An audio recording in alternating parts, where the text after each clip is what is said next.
El narrador presenta El morador de las tinieblas, de Howard Phillips Lovecraft, narrado por José Manuel Serrano.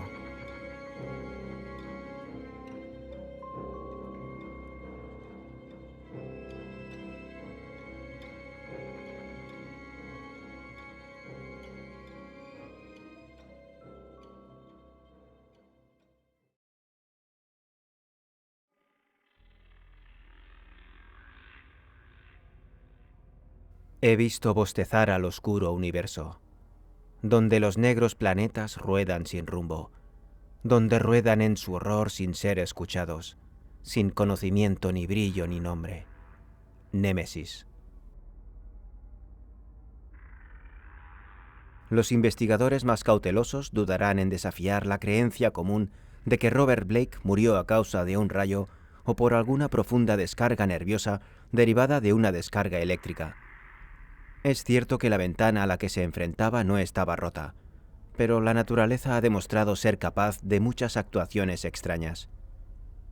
La expresión de su rostro puede haber surgido fácilmente de alguna oscura fuente muscular no relacionada con nada de lo que vio, mientras que las anotaciones de su diario son claramente el resultado de una imaginación fantástica despertada por ciertas supersticiones locales y por ciertos asuntos antiguos que había descubierto.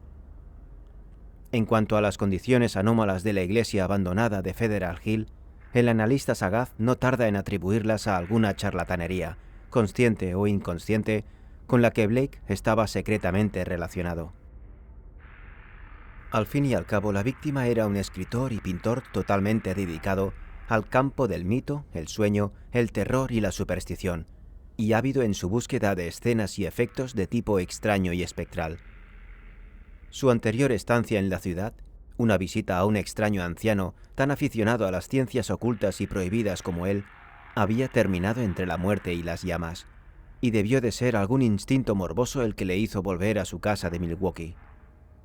Es posible que conociera las viejas historias a pesar de sus declaraciones en contra en el diario, y su muerte puede haber cortado de raíz algún estupendo engaño destinado a tener un reflejo literario. Sin embargo, entre los que han examinado y correlacionado todas estas pruebas, quedan varios que se aferran a teorías menos racionales y comunes. Se inclinan a tomar gran parte del diario de Blake por su valor nominal, y señalan significativamente ciertos hechos como la indudable autenticidad del antiguo registro de la Iglesia, la existencia verificada de la secta de la sabiduría estrellada, desagradable y poco ortodoxa antes de 1877, la desaparición registrada de un reportero inquisitivo llamado Edwin M. Lillibridge en 1893 y, sobre todo, la mirada de miedo monstruoso y transfigurante en el rostro del joven escritor cuando murió. Fue uno de estos creyentes quien, movido a extremos fanáticos, arrojó a la bahía la piedra curiosamente angular y su caja metálica extrañamente adornada que se encontraba en el viejo campanario de la iglesia. El campanario negro sin ventanas, y no la torre donde el diario de Blake decía que estaban esas cosas originalmente. Aunque fue ampliamente censurado, tanto oficial como extraoficialmente, este hombre, un reputado médico con gusto por el folclore extraño, se mostró convencido de que había librado a la Tierra de algo demasiado peligroso para descansar en ella. Entre estas dos corrientes de opinión, el lector debe juzgar por sí mismo. Los diarios han dado los detalles tangibles desde un ángulo escéptico, dejando para otros el dibujo del cuadro tal como lo vio Robert Blake, o creyó verlo o pretendió verlo. Estudiando ahora el diario de cerca, desapasionadamente y con tranquilidad, resumamos la oscura cadena de acontecimientos desde el punto de vista expreso de su principal actor. El joven Blake regresó a Providence en el invierno de 1934-1935 y se instaló en el piso superior de una venerable vivienda situada en un patio cubierto de hierba junto al College Street, en la cresta de la gran colina del este, cerca del campus de la Universidad Brown y detrás de la marmórea biblioteca John Hay. Era un lugar acogedor y fascinante, en un pequeño oasis ajardinado de antigüedad pueblerina, donde unos enormes y simpáticos gatos tomaban el sol encima de un cómodo cobertizo. La casa georgiana cuadrada tenía un tejado de monitores. un portal clásico con tallas en forma de abanico, ventanas pequeñas y todas las demás características de la mano de obra de principios del siglo XIX. En el interior había puertas de 6 paneles, amplios suelos de madera, una escalera colonial curvada, repisas blancas de la época de Adam y un conjunto de habitaciones traseras 3 escalones por debajo del nivel general. El estudio de Blake, una gran cámara al suroeste, daba al jardín delantero por un lado, mientras que sus ventanas al oeste, ante una de las cuales tenía su escritorio, daban a la cima de la colina y ofrecían una espléndida vista de los tejados extendidos de la ciudad baja y de las místicas puestas de sol que flameaban tras ellos. En el horizonte lejano se encontraban las laderas púrpuras del campo abierto. Frente a ellas, a unas 2 millas de distancia, se alzaba la espectral joroba de la colina federal, erizada de tejados y campanarios apiñados cuyos remotos contornos vacilaban misteriosamente, adoptando formas fantásticas a medida que el humo de la ciudad se arremolinaba y los envolvía. Blake tenía la curiosa sensación de estar contemplando un mundo desconocido y etéreo que podría o no desvanecerse en sueños si alguna vez intentaba buscarlo y entrar en él en persona. Después de enviar a casa la mayor parte de sus libros, Blake compró algunos muebles antiguos adecuados para su alojamiento y se estableció para escribir y pintar, viviendo solo y ocupándose él mismo de las sencillas tareas domésticas. Su estudio estaba en una habitación del ático del norte, donde los cristales del techo del monitor proporcionaban una iluminación admirable. Durante ese primer invierno produjo 5 de sus relatos más conocidos: El enterrador de abajo, La escalera de la cripta, Shagai, En el valle de Nath y El comensal de las estrellas. Y pintó 7 lienzos, estudios de monstruos innominados e inhumanos y paisajes profundamente extraños no terrestres. Al atardecer solía sentarse en su escritorio y contemplar el oeste, las oscuras torres del Memorial Hall, el campanario del Tribunal Georgiano, los elevados pináculos del centro de la ciudad y el brillante montículo coronado con una aguja en la distancia, cuyas desconocidas calles y laberínticos tejados provocaban su imaginación. De sus pocos conocidos locales, supo que la lejana ladera era un vasto barrio italiano, aunque la mayoría de las casas eran restos de los antiguos tiempos yanquis e irlandeses. De vez en cuando dirigía sus gafas de campo hacia aquel mundo espectral e inalcanzable más allá de la humareda, distinguiendo tejados, chimeneas y campanarios y especulando sobre los extraños y curiosos misterios que podrían albergar. Incluso con ayuda óptica, Federal Hill parecía de alguna manera ajena, medio fabulosa y vinculada a las maravillas irreales e intangibles de los propios cuentos y dibujos de Blake. La sensación persistía mucho tiempo después de que la colina se desvaneciera en el crepúsculo violeta y estrellado de las lámparas, y los focos del juzgado y el faro rojo de la Industria Trust se encendieran para hacer la noche grotesca. De todos los objetos distantes de Federal Hill, una iglesia enorme y oscura era la que más fascinaba a Blake. Destacaba con especial nitidez a ciertas horas del día, y al atardecer la gran torre y el afilado campanario se alzaban negros contra el cielo en llamas.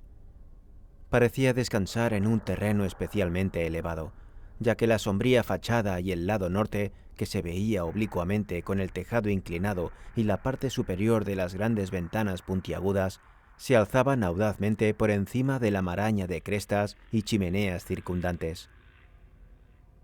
Peculiarmente lúgubre y austera, parecía estar construida en piedra, manchada y curtida por el humo y las tormentas de un siglo y más.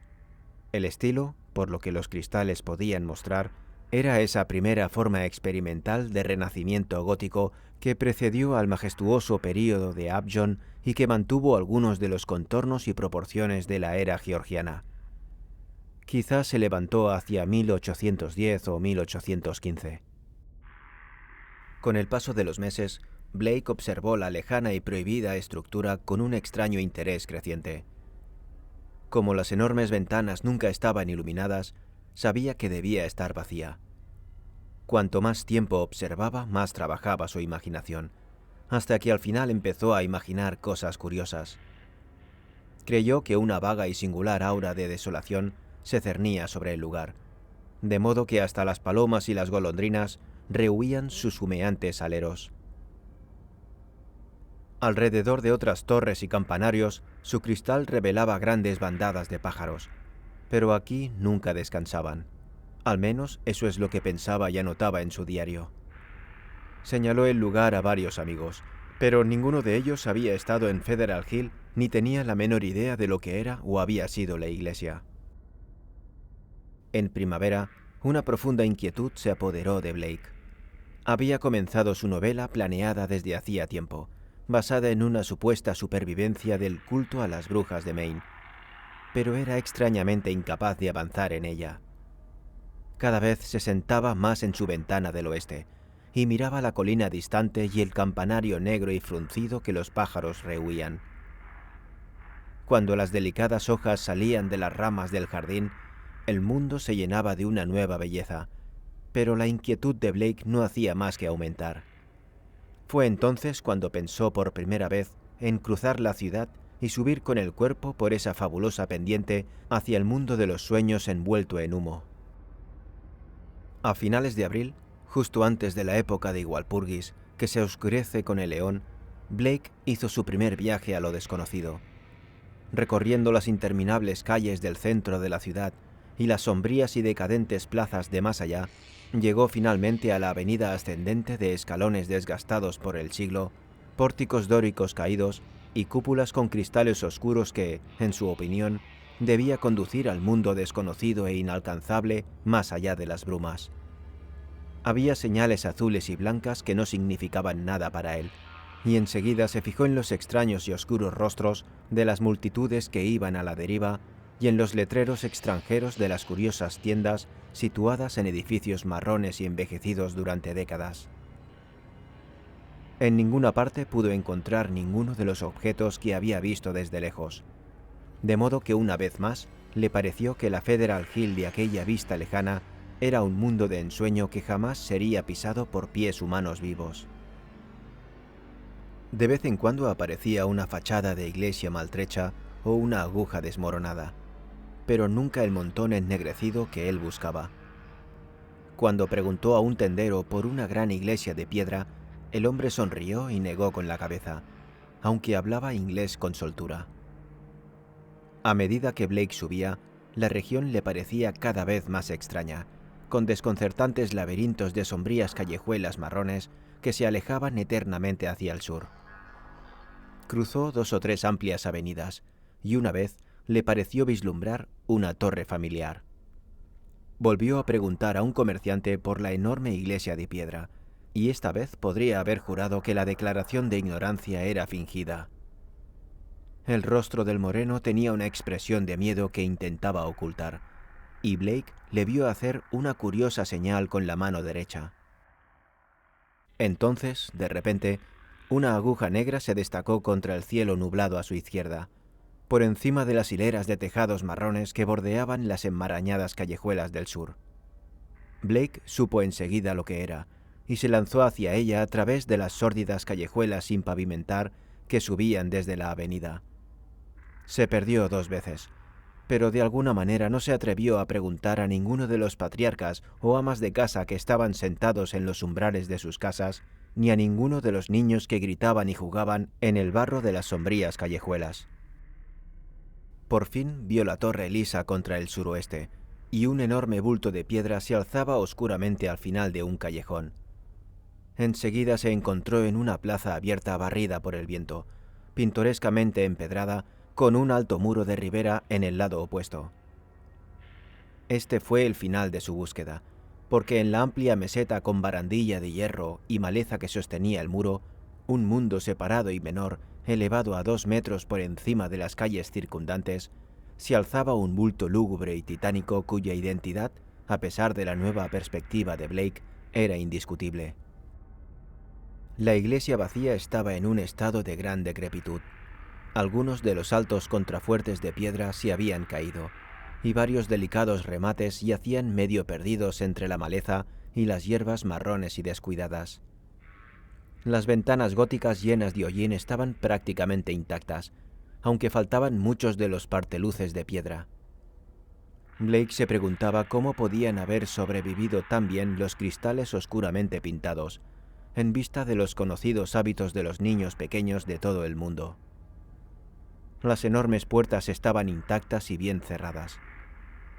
Alrededor de la parte superior del muro de la orilla, que cerraba completamente el terreno, había una valla de hierro oxidado cuya puerta, al final de un tramo de escaleras desde la plaza, estaba visiblemente cerrada con candado.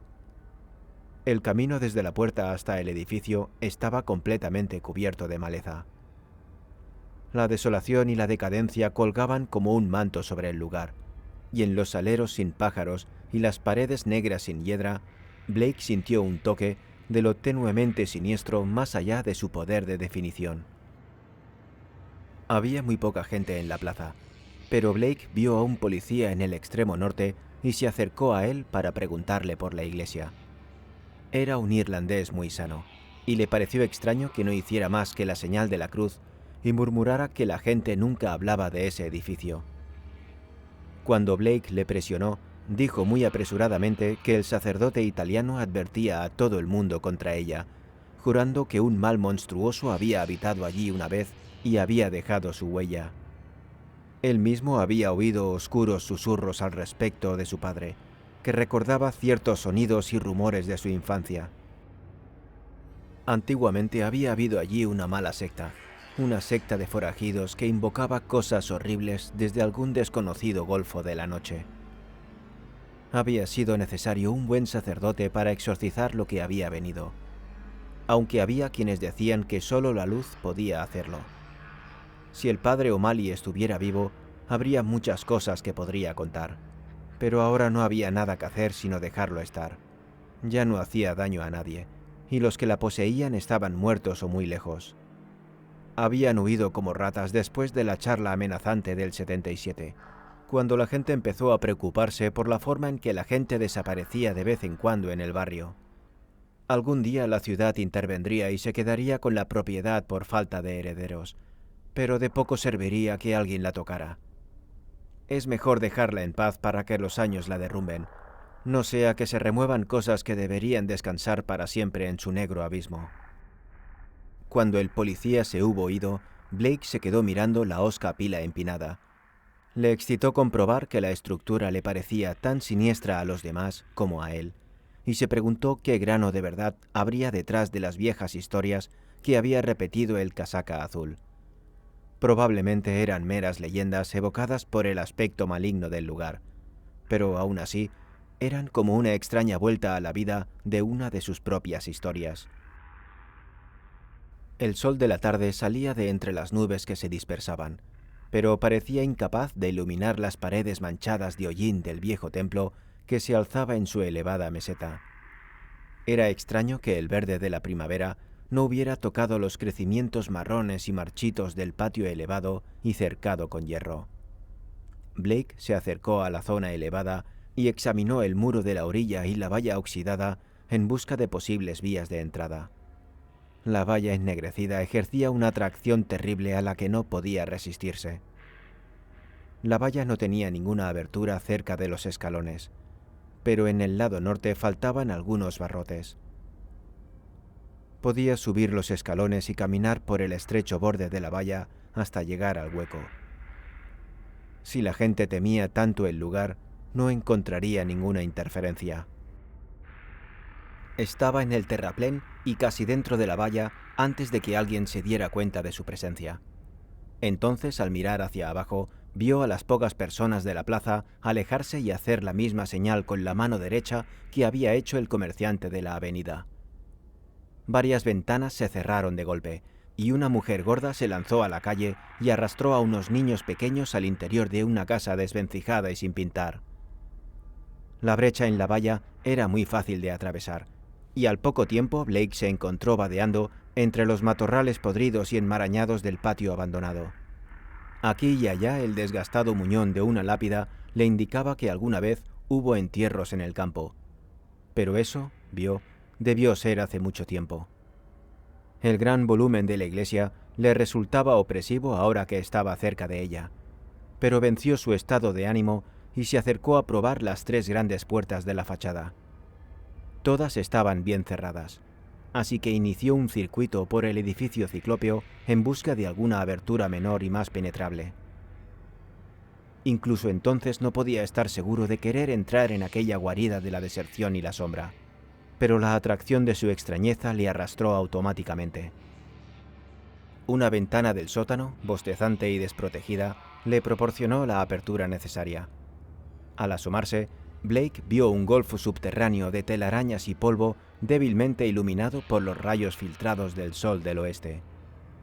Escombros, barriles viejos, cajas y muebles en ruinas de todo tipo se encontraban ante sus ojos, aunque sobre todo había una capa de polvo que suavizaba todos los contornos nítidos.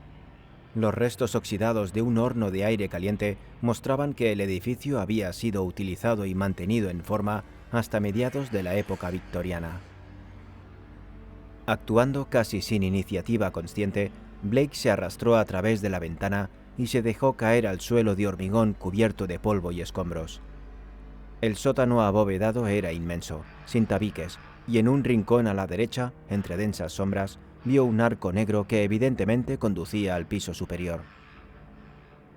Sintió una peculiar sensación de opresión al encontrarse realmente dentro del gran edificio espectral, pero la contuvo mientras exploraba cautelosamente los alrededores, encontrando un barril aún intacto entre el polvo y haciéndolo rodar hasta la ventana abierta para facilitar su salida. Entonces, preparándose, cruzó el amplio espacio decorado con telarañas hacia el arco. Medio ahogado por el omnipresente polvo y cubierto de fantasmales fibras de telaraña, llegó y comenzó a subir los desgastados escalones de piedra que se elevaban en la oscuridad. No tenía luz, pero tanteó cuidadosamente con las manos.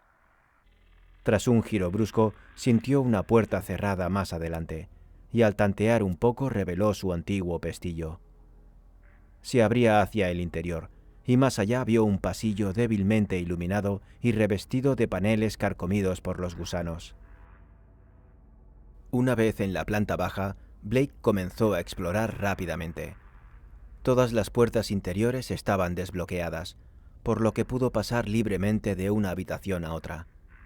La colosal nave era un lugar casi eldritch, con sus gotas y montañas de polvo sobre los bancos, el altar, el púlpito de cristal de arena y la caja de resonancia, y sus titánicas cuerdas de telaraña que se extendían entre los arcos puntiagudos de la galería y entrelazaban las columnas góticas agrupadas.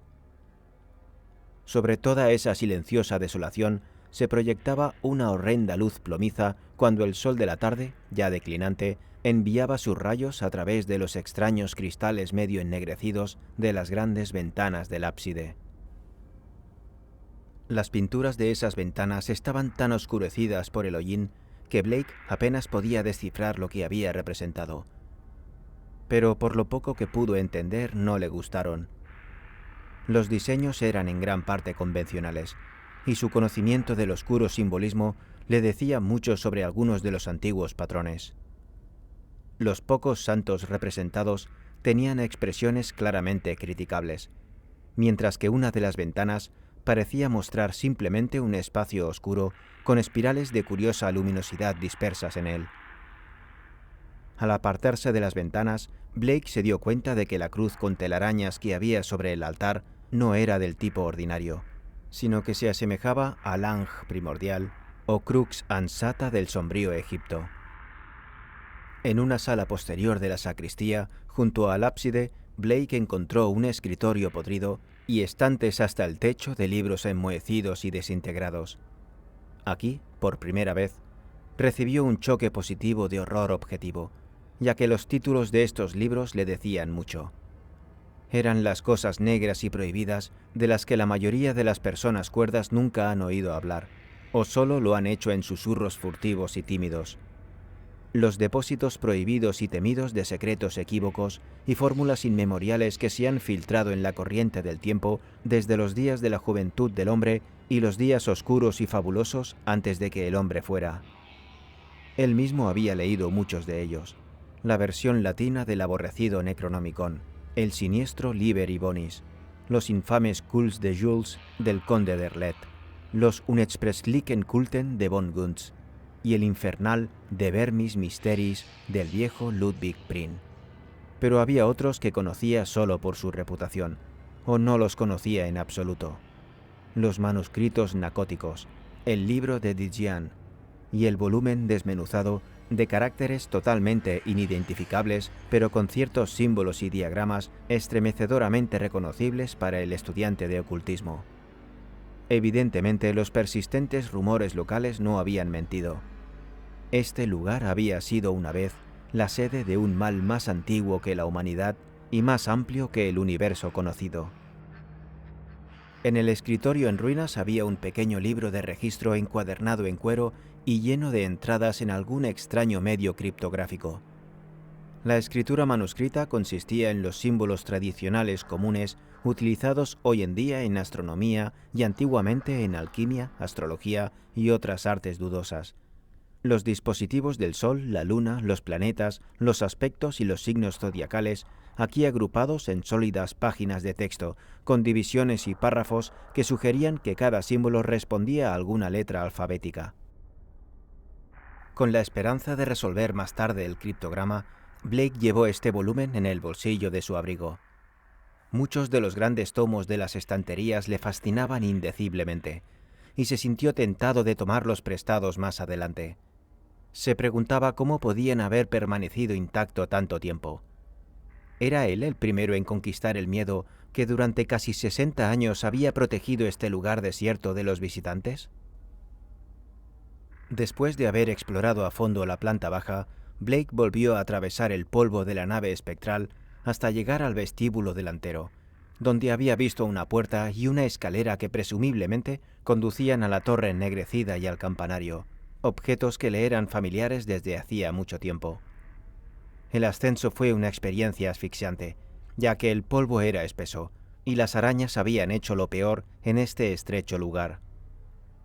La escalera era una espiral con peldaños de madera altos y estrechos, y de vez en cuando Blake pasaba por una ventana nublada que miraba vertiginosamente hacia la ciudad.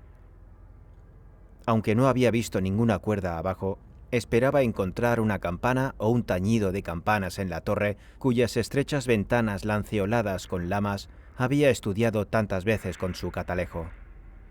Pero se llevó una decepción, ya que al llegar a lo alto de la escalera encontró la cámara de la torre vacía de campanas, y claramente dedicada a fines muy diferentes.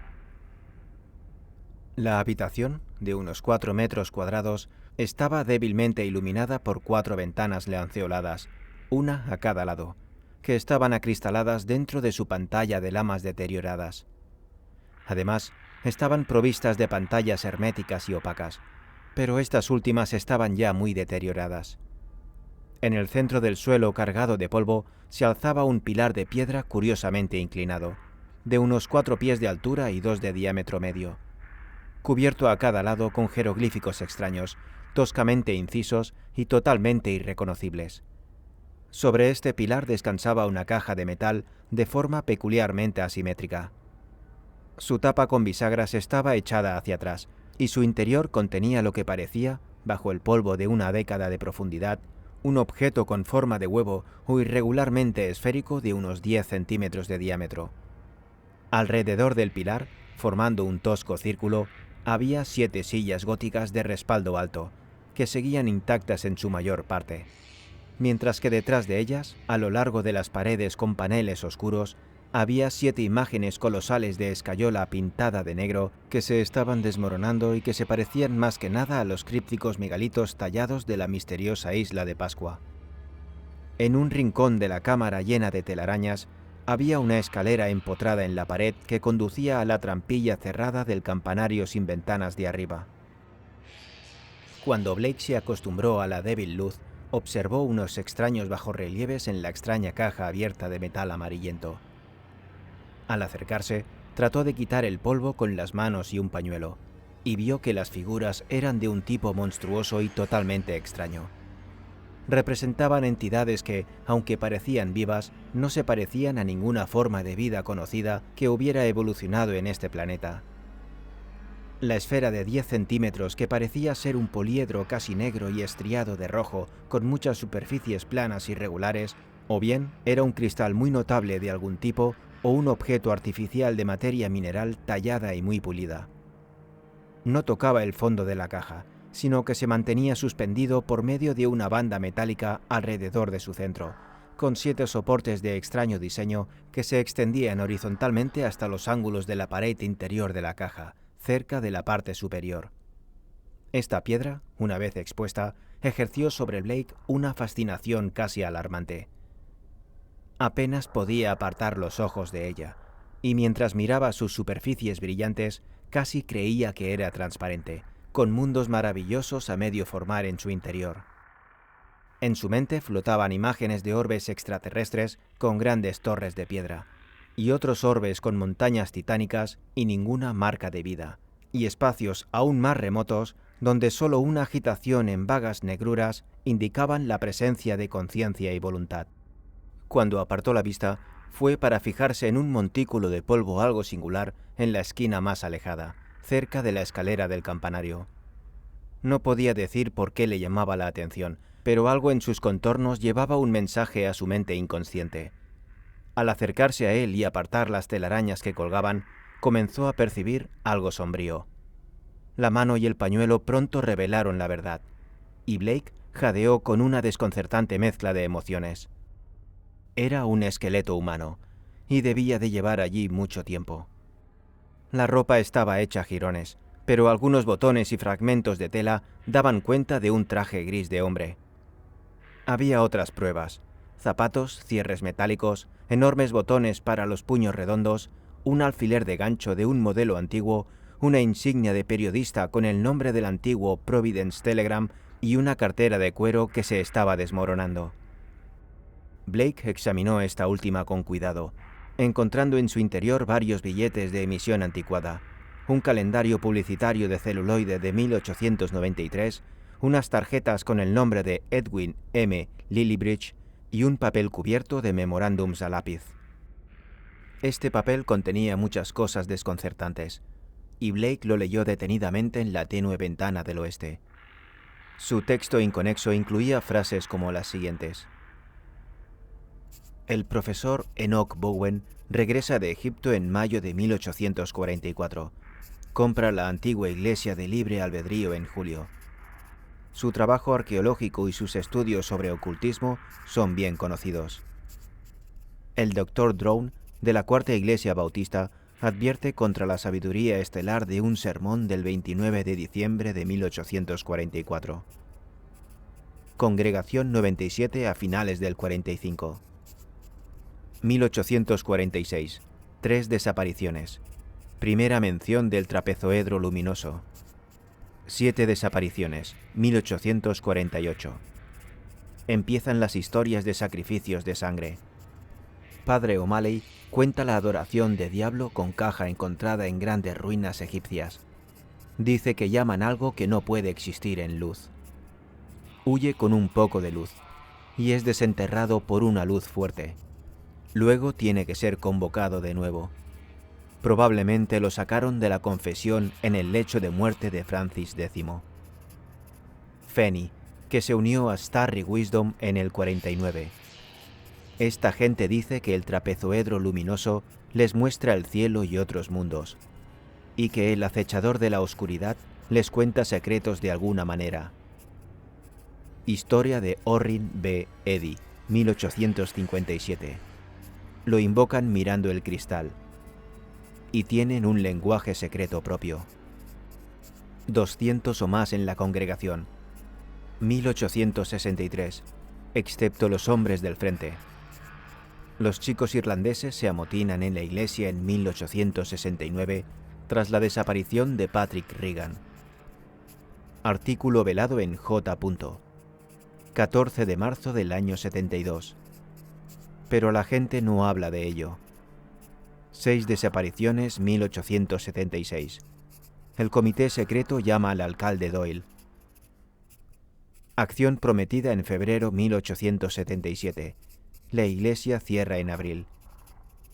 Pandilla, Federal Hill Boys, amenazan al doctor y a los miembros de la sacristía en mayo. 181 personas abandonan la ciudad antes de finales del 77. No se mencionan nombres. Las historias de fantasmas comienzan alrededor de 1880. Intenta determinar la veracidad del informe de que ningún ser humano ha entrado en la iglesia desde 1877. Pide a Lanigan una fotografía del lugar tomada en 1851. Al devolver el papel a la libreta y guardarla en su abrigo, Blake se volvió para mirar el esqueleto en el polvo. Las implicaciones de las notas eran claras, y no cabía duda de que aquel hombre había acudido al edificio abandonado 42 años antes en busca de una sensación periodística que nadie más se había atrevido a intentar. Tal vez nadie más conocía su plan. ¿Quién podría decirlo? Pero nunca había regresado a su periódico. ¿Había surgido algún temor valientemente reprimido que lo venciera y le provocara un repentino fallo cardíaco? Blake se inclinó sobre los brillantes huesos y observó su peculiar estado. Algunos de ellos estaban muy dispersos, y unos pocos parecían extrañamente disueltos en los extremos. Otros estaban extrañamente amarillentos, con vagas sugerencias de carbonización. Esta carbonización se extendía a algunos fragmentos de ropa.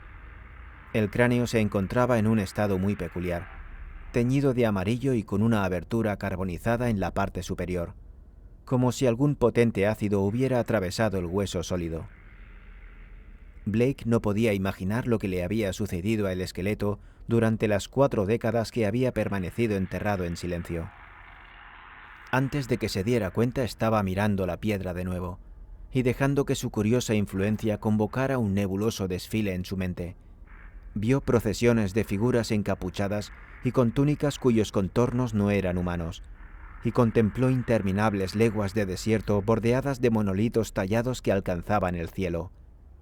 Vio torres y murallas en profundidades nocturnas bajo el mar, y vórtices del espacio en los que flotaban volutas de niebla negra ante delgados destellos de fría bruma púrpura. Y más allá de todo lo demás, vislumbró un golfo infinito de oscuridad, donde las formas sólidas y semisólidas solo se conocían por su agitación ventosa, y los patrones nublados de la fuerza parecían superponer el orden al caos y contener una clave para todas las paradojas y los arcanos de los mundos que conocemos. Entonces, de repente el hechizo se rompió por un acceso de miedo, de pánico indeterminado.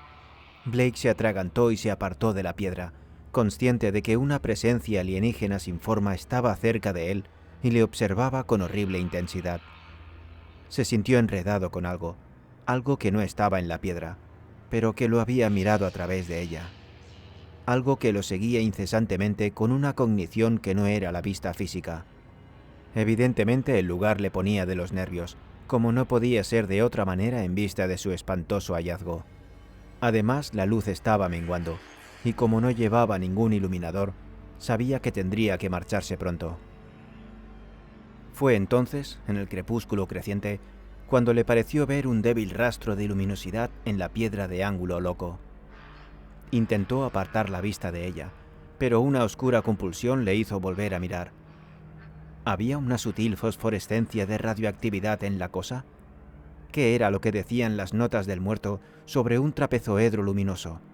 ¿Qué era esa guarida abandonada del mal cósmico? ¿Qué se había hecho aquí? ¿Y qué podría estar todavía al acecho en las sombras rehusadas por los pájaros? Ahora parecía como si un escurridizo toque de fetor hubiera surgido de algún lugar cercano, aunque su origen no era evidente. Blake agarró la tapa de la caja, que llevaba mucho tiempo abierta, y la bajó. Se movió con facilidad sobre sus bisagras extrañas y se cerró completamente sobre la inconfundible piedra brillante. Al oír el chasquido de ese cierre, un suave sonido de agitación pareció provenir de la eterna negrura del campanario, más allá de la trampilla. Ratas, sin duda, los únicos seres vivos que habían revelado su presencia en esta pila maldita desde que él había entrado en ella. Y sin embargo, ese movimiento en el campanario lo asustó terriblemente, de modo que se precipitó casi salvajemente por las escaleras de caracol, a través de la macabra nave, hacia el sótano abovedado, en medio del polvo que se acumulaba en la plaza desierta, y hacia abajo a través de las callejuelas y avenidas de la Federal Hill, llenas de miedo, hacia las sanas calles del centro y las aceras de ladrillo del distrito universitario. Durante los días siguientes, Blake no habló con nadie de su expedición. En cambio, leyó mucho en ciertos libros. Examinó largos años de archivos de periódicos del centro y trabajó febrilmente en el criptograma de aquel volumen de cuero de la sala de la sacristía llena de telarañas. Pronto se dio cuenta de que el cifrado no era sencillo, y tras un largo período de esfuerzo, tuvo la certeza de que su idioma no podía ser el inglés, el latín, el griego, el francés, el español, el italiano o el alemán. Evidentemente tendría que recurrir a los pozos más profundos de su extraña erudición. Cada tarde volvía el viejo impulso de mirar hacia el oeste, y veía el negro campanario como antaño entre los erizados tejados de un mundo lejano y medio fabuloso. Pero ahora tenía una nueva nota de terror para él. Conocía la herencia de las tradiciones malignas que enmascaraba, y con ese conocimiento su visión se desbordaba en formas nuevas y extrañas. Los pájaros de la primavera estaban regresando, y mientras observaba sus vuelos al atardecer, creyó que evitaban la macilenta y solitaria aguja como nunca antes. Pensó que cuando una bandada se acercaba a ella, giraba y se dispersaba en una confusión de pánico, y pudo adivinar los salvajes gorjeos que no le llegaban a través de las millas de distancia. Fue en junio cuando el diario de Blake contó su victoria sobre el criptograma. El texto estaba, según descubrió, en la oscura lengua aclo utilizada por ciertos cultos de la antigüedad maligna y que él conocía de forma vacilante a través de investigaciones anteriores. El diario es extrañamente reticente en cuanto a lo que Blake descifró, pero quedó claramente asombrado y desconcertado por sus resultados. Hay referencias a un acechador en la oscuridad que se despierta al contemplar el trapezoedro luminoso y conjeturas descabelladas sobre los negros abismos del caos de los que fue llamado. Se habla de este ser como poseedor de todo el conocimiento y que exige monstruosos sacrificios. Algunas de las anotaciones de Blake muestran el temor de que la cosa, que parecía considerar como convocada, acechara en el exterior, aunque añade que las farolas forman un baluarte que no puede ser cruzado. Del trapezoedro luminoso habla a menudo, llamándolo una ventana a todo el tiempo y el espacio, y trazando su historia desde los días en que fue creado en el oscuro Yugoth, antes de que los antiguos lo trajeran a la Tierra. Fue atesorada y colocada en su curiosa caja por los crinoides de la Antártida, rescatada de sus ruinas por los hombres serpiente de Valusia y observada, eones después, en Lemuria por los primeros seres humanos. Atravesó tierras extrañas y mares más extraños, y se hundió con la Atlántida antes de que un pescador minoico la enredara en su red y la vendiera a mercaderes morenos en la nocturna Kem. El faraón Nefrenka construyó a su alrededor un templo con una cripta sin ventanas, e hizo lo que hizo que su nombre fuera borrado de todos los monumentos y registros. Luego durmió en las ruinas de esa maligna fuente que los sacerdotes y el nuevo faraón destruyeron, hasta que la pala del excavador la sacó una vez más para maldecir a la humanidad. A principios de julio los periódicos complementaron extrañamente las entradas de Blake, aunque de forma tan breve y casual que solo el diario ha llamado la atención general sobre su contribución. Parece que un nuevo temor había crecido en Federal Hill desde que un extraño había entrado en la temida iglesia. Los italianos susurraban acerca de movimientos, golpes y rasguños no acostumbrados en el oscuro campanario sin ventanas y pedían a sus sacerdotes que desterraran un ente que les perseguía en sus sueños. Algo, decían, vigilaba constantemente la puerta para ver si estaba lo suficientemente oscuro como para aventurarse a salir. Los artículos de prensa mencionaban las antiguas supersticiones locales, pero no arrojaban mucha luz sobre los antecedentes del horror. Era evidente que los jóvenes reporteros de hoy no son anticuarios. Al escribir sobre estas cosas en su diario, Blake expresa un curioso tipo de remordimiento, y habla del deber de enterrar el trapezoedro luminoso y de desterrar lo que había evocado al dejar entrar la luz del día en la horrible aguja que sobresale. Al mismo tiempo, sin embargo, muestra el peligroso alcance de su fascinación y admite un morboso anhelo, que impregna incluso sus sueños, de visitar la torre maldita y contemplar de nuevo los secretos cósmicos de la piedra resplandeciente. Entonces, algo publicado en el diario de la mañana del 17 de julio sumió al diarista en una verdadera fiebre de horror. No era más que una variante de los otros artículos medio humorísticos sobre la inquietud de la colina federal, pero para Blake era en cierto modo muy terrible. Por la noche, una tormenta eléctrica había dejado fuera de servicio el sistema de iluminación de la ciudad durante una hora completa, y en ese negro intervalo los italianos casi se habían vuelto locos de miedo. Los que vivían cerca de la temida iglesia habían jurado que la cosa del campanario había aprovechado la ausencia de las lámparas de la calle y había bajado al cuerpo de la iglesia, dando tumbos y golpes de una manera viscosa y totalmente espantosa. Hacia el final había subido a la torre, donde se oía el ruido de los cristales al romperse. Podía llegar hasta donde alcanzara la oscuridad, pero la luz siempre la hacía huir. Cuando la corriente volvió a encenderse, hubo una conmoción espantosa en la torre, porque incluso la débil luz que se filtraba a través de las ventanas de rejilla ennegrecidas era demasiado para la cosa. Se había golpeado y deslizado hacia su tenebroso campanario justo a tiempo, ya que una larga dosis de luz la habría devuelto al abismo de donde la había llamado el loco forastero. Durante la hora oscura, multitudes rezando se habían agrupado alrededor de la iglesia bajo la lluvia con velas y lámparas encendidas, de alguna manera protegidas con papel doblado y paraguas, una guardia de luz para salvar a la ciudad de la pesadilla que acecha en la oscuridad. Una vez, declararon los más cercanos a la iglesia, la puerta exterior había traqueteado horriblemente. Pero ni siquiera esto fue lo peor.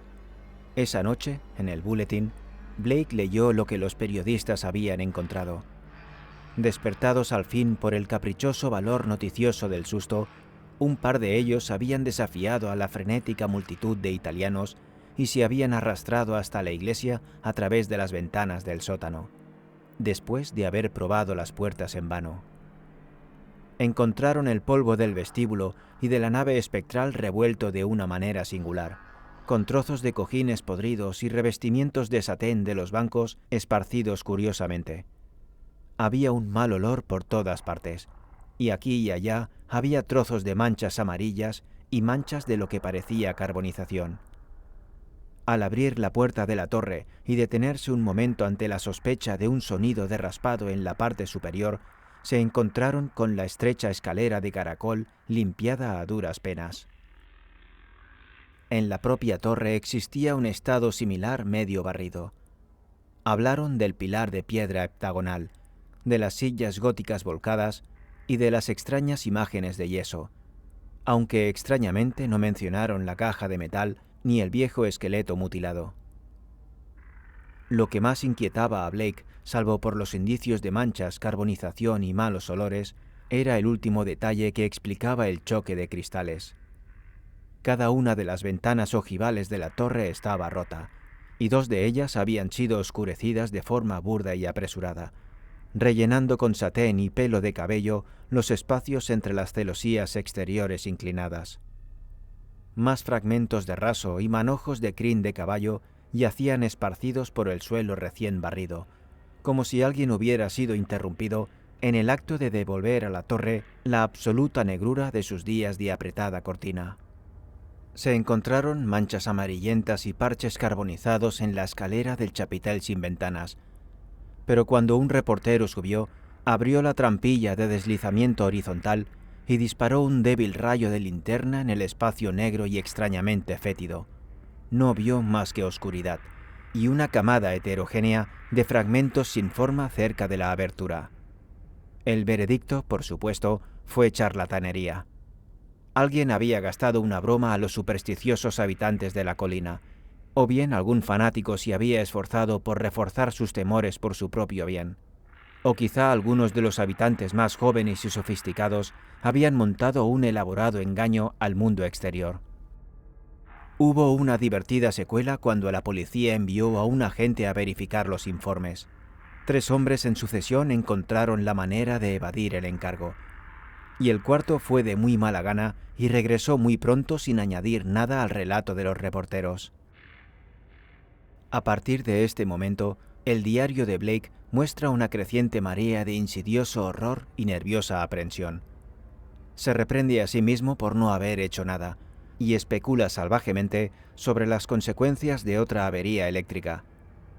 Se ha comprobado que en 3 ocasiones, durante las tormentas eléctricas, llamó por teléfono a la compañía de luz eléctrica en un tono frenético y pidió que se tomaran precauciones desesperadas contra un corte de luz.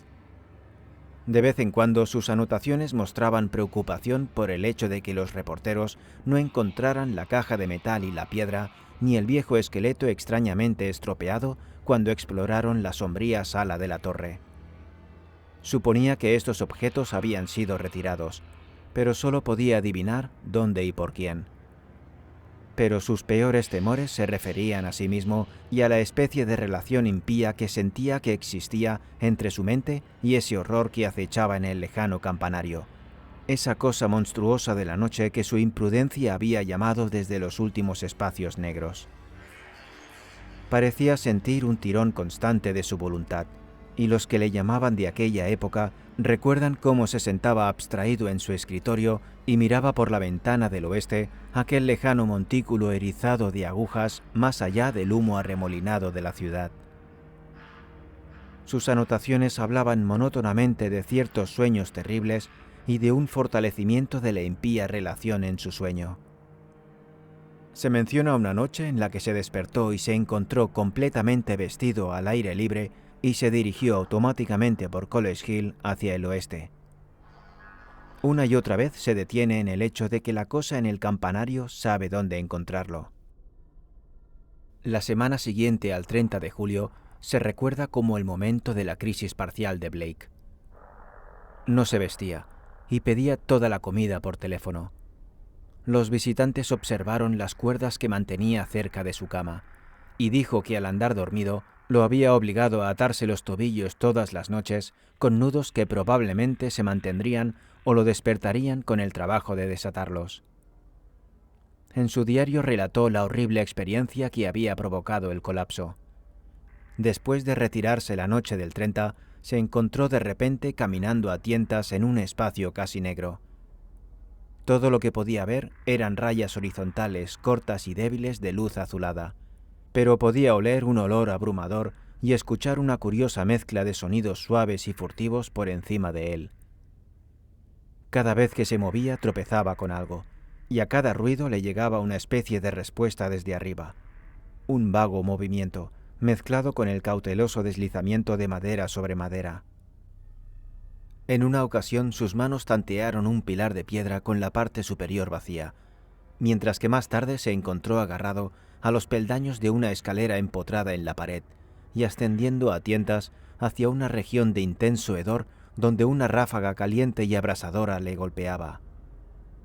Ante sus ojos se desplegaba una gama caleidoscópica de imágenes fantasmales, todas ellas disueltas a intervalos de la imagen de un vasto inexplorado abismo nocturno en el que giraban soles y mundos de una negrura aún más profunda.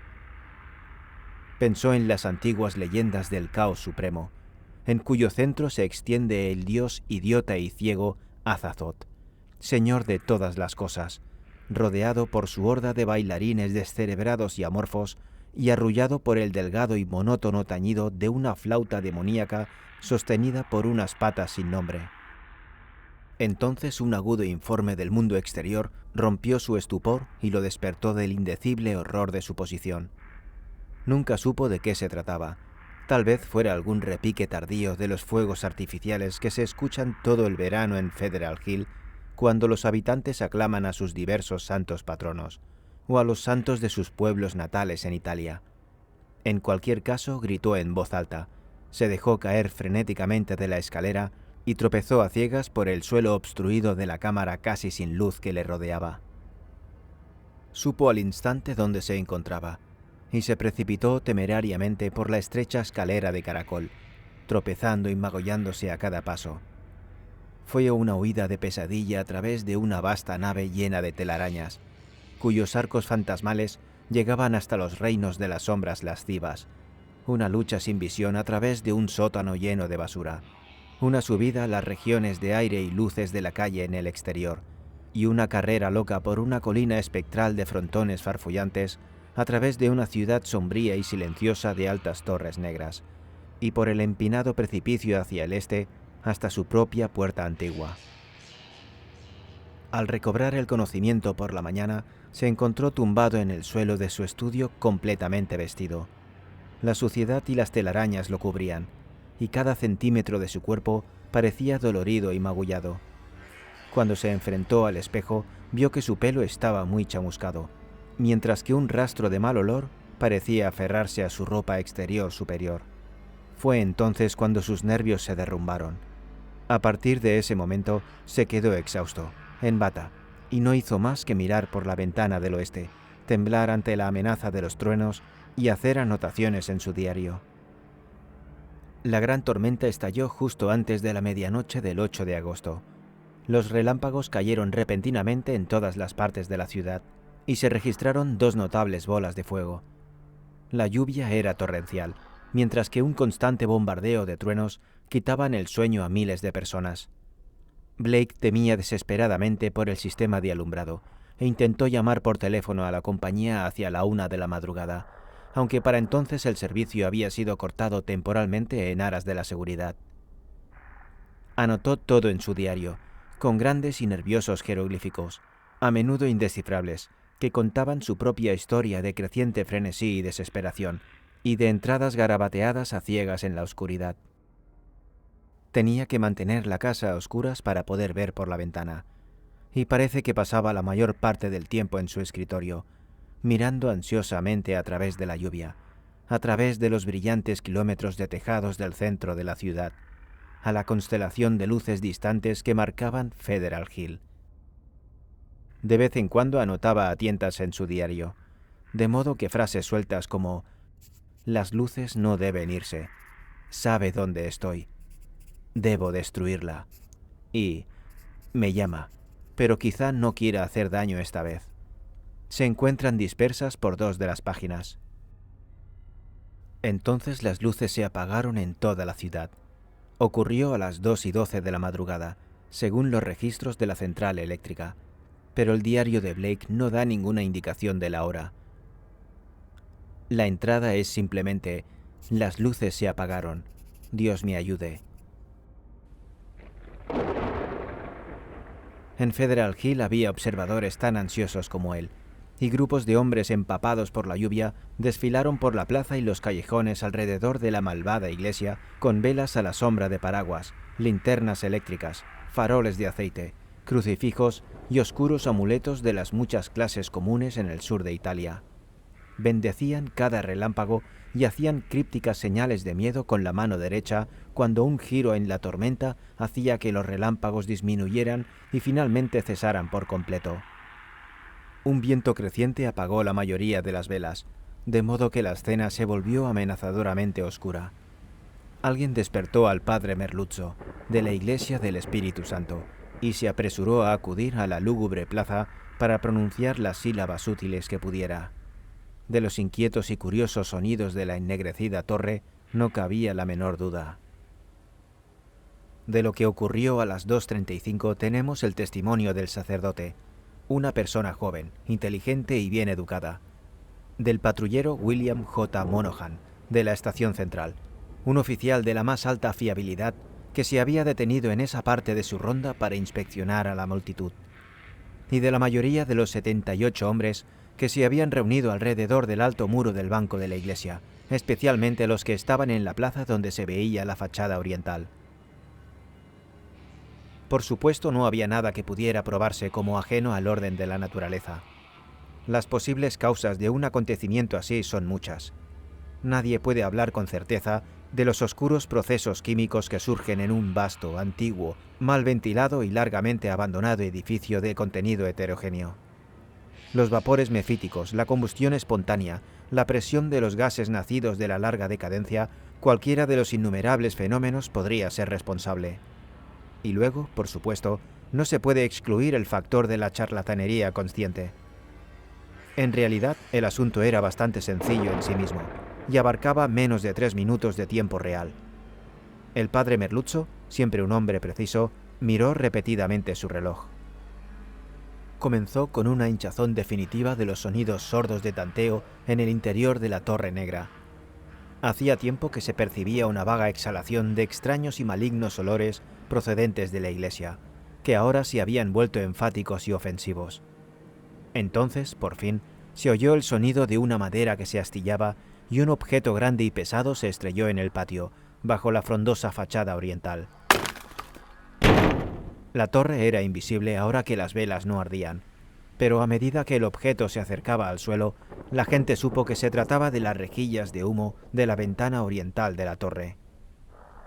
Inmediatamente después, un fetor totalmente insoportable brotó de las alturas invisibles, ahogando y enfermando a los temblorosos observadores y casi postrando a los que estaban en la plaza. Al mismo tiempo, el aire se estremeció con una vibración como de alas batiendo, y un repentino viento del este, más violento que cualquier otra ráfaga anterior, arrancó los sombreros y arrancó los paraguas chorreantes de la multitud. No se podía ver nada concreto en la noche sin velas, aunque algunos espectadores que miraban hacia arriba creyeron vislumbrar una gran mancha que se extendía en una negrura más densa contra el cielo de tinta. Algo así como una nube de humo sin forma que se disparaba con la velocidad de un meteorito hacia el este. Eso fue todo. Los observadores estaban medio adormecidos por el miedo, el temor y la incomodidad, y apenas sabían qué hacer o si debían hacer algo. Sin saber lo que había sucedido, no relajaron su vigilia, y un momento después elevaron una oración cuando un agudo relámpago tardío, seguido de un estruendo ensordecedor, rasgó los cielos inundados. Media hora más tarde la lluvia cesó, y en 15 minutos más las luces de la calle se encendieron de nuevo, enviando a los cansados y desgarrados vigilantes de vuelta a sus casas.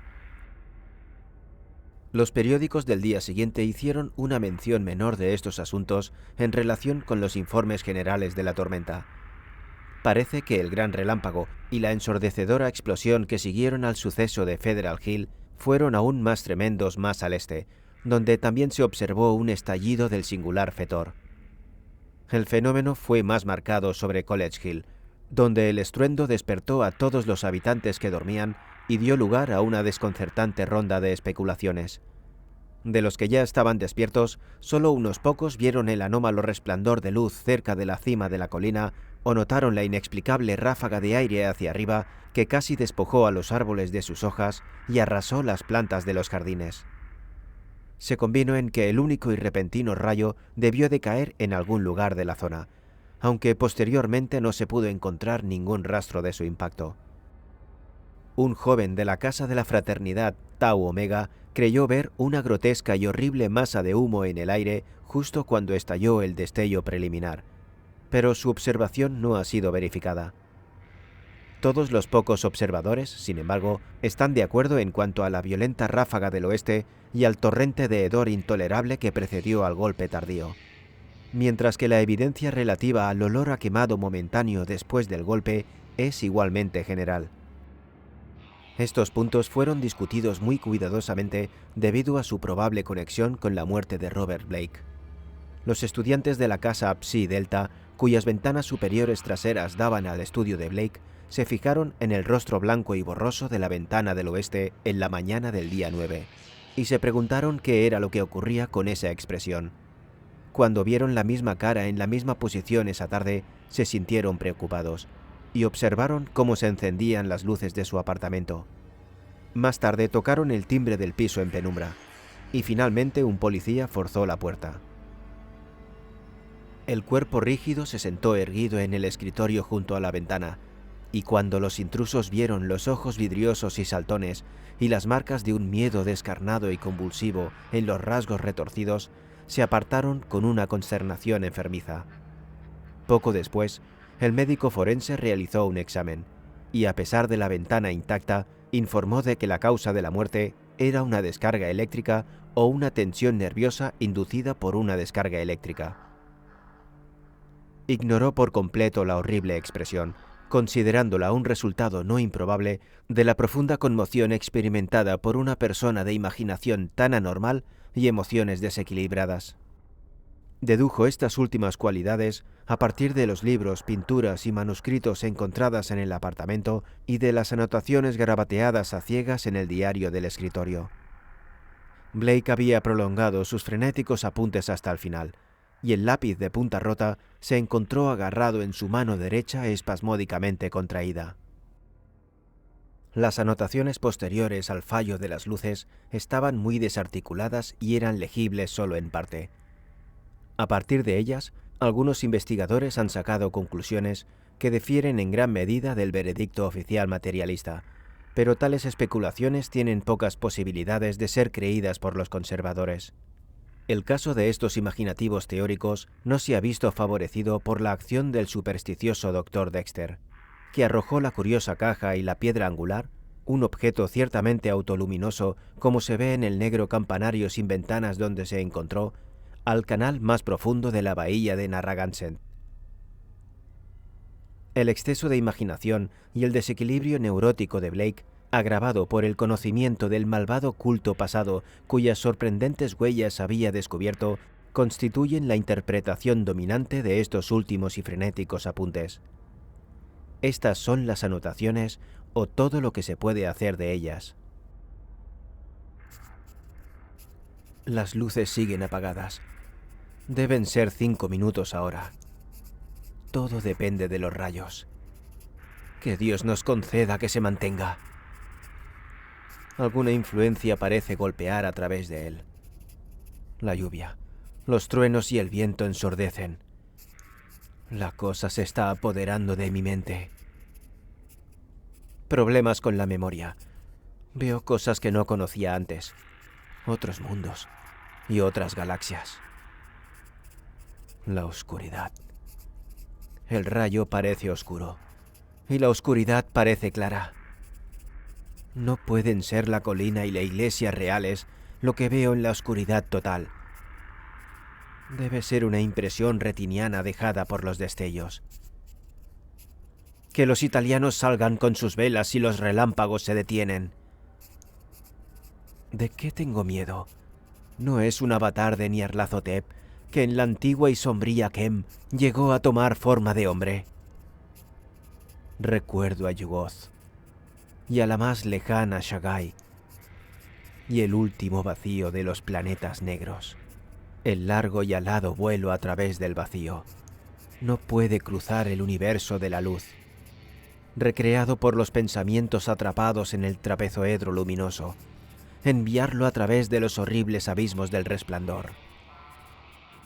Mi nombre es Blake Robert Harrison Blake, del 620 de la calle East Knapp, Milwaukee, Wisconsin. Estoy en este planeta. Azathoth, ten piedad. Los relámpagos ya no parpadean. Horrible.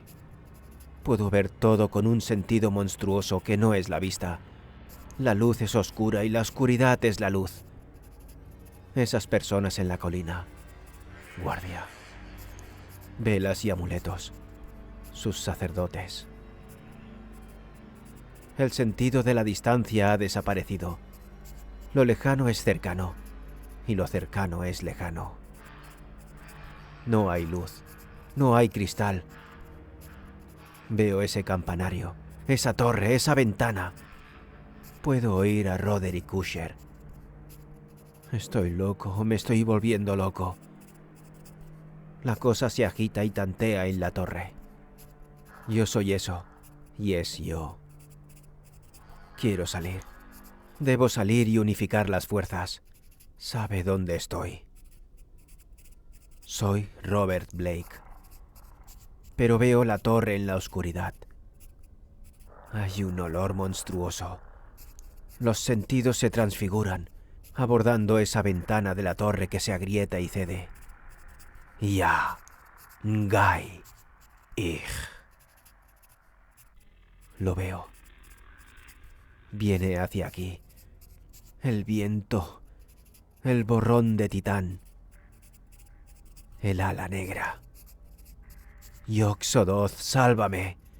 El ojo ardiente de 3 lóbulos.